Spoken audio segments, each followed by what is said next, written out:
down. Those were cancer studies, but these were not brain studies. The cancer studies turned up brain tumors, but they didn't look, for example, at these holes in the brain or mental retardation or lowering the ability of people to think or causing dizziness or blindness or any of those things. None of that was looked at.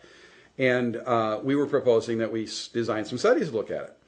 And that was the direction I thought we should go. And I should say that at that point, I was involved with a group of people from the food industry. We had created something called the Food Safety Council.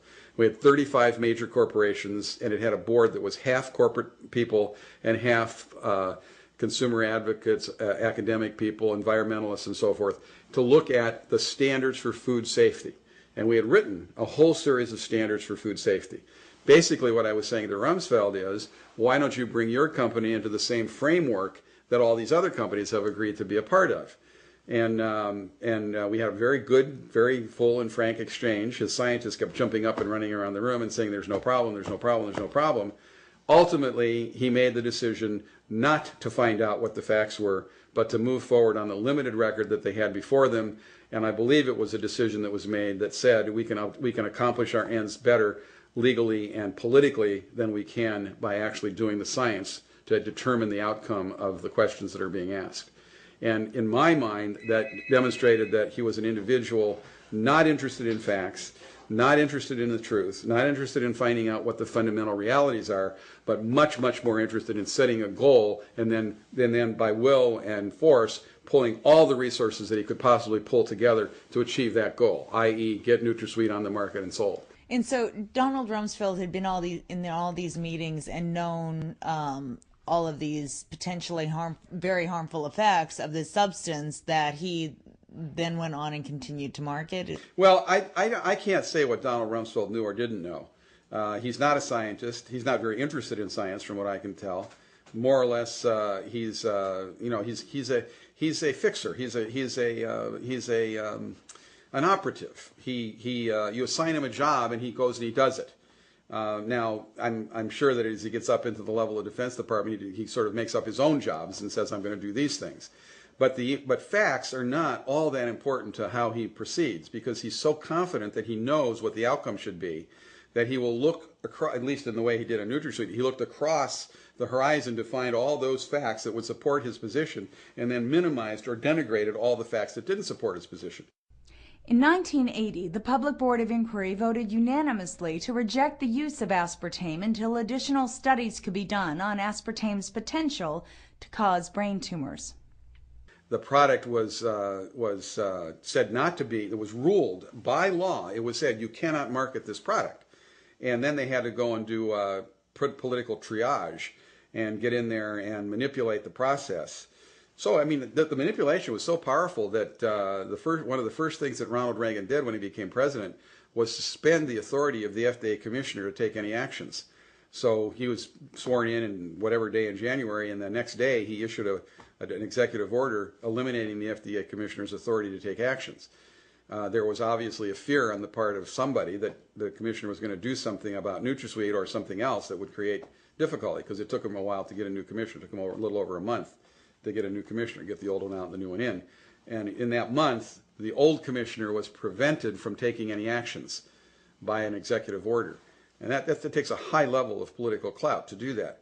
But that's political triage on a situation that had gone sour because Rumsfeld had made the decision to just power his way through and ignore getting the facts. In 1981, the day after Ronald Reagan took office as U.S. President, J.D. Searle reapplied for the approval of aspartame. Several new studies were submitted along with their application. 3 of the 5 FDA scientists responsible for reviewing brain tumor issues advised against the approval of aspartame. Under the watch of the new FDA Commissioner, Arthur Hull Hayes, the panel lawyer assigned a new panel member to eventually achieve a 3-to-3 split over aspartame. On July 18, 1981, Arthur Hull Hayes overruled the Public Board of Inquiry to approve aspartame for use in dry foods. Furthermore, the FDA impaneled its own panel to review the Public Board of Inquiry. 3 of those people were assigned, review the cancer part of the Public Board of Inquiry, the part that said you can't market it. Those 3 scientists every single one of them said, we agree with the Public Board of Inquiry. These are 3 FDA senior scientists. We agree with the Public Board of Inquiry. They met with the commissioner the night before he announced that he was going to approve NutraSweet and begged him not to approve NutraSweet. Animals just ordinarily do not get brain tumors. And this should have been enough to have invoked the so-called Delaney Amendment to the 1958 Food and Drug Act.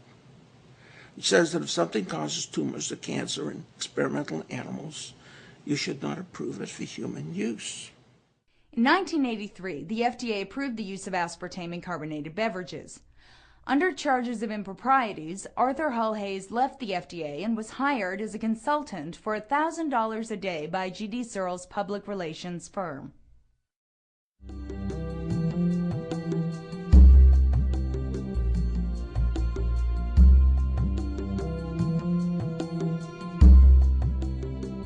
NutraSweet, or aspartame, is the most studied food ingredient ever approved by the FDA, and not just by the FDA, but by more than 70 regulatory bodies around the world.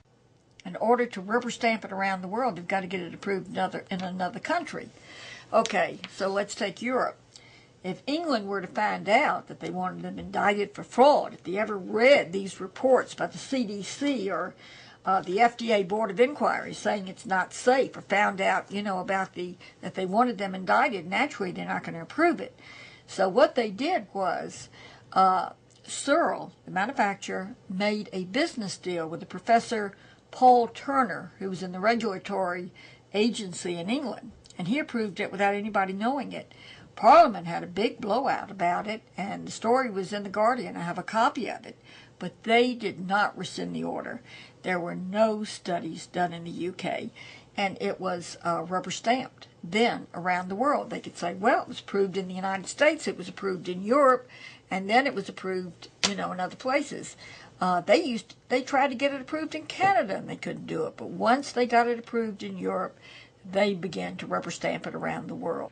The American Dietetic Association, the American Diabetes Association, the American Medical Association, goes all the way down the line.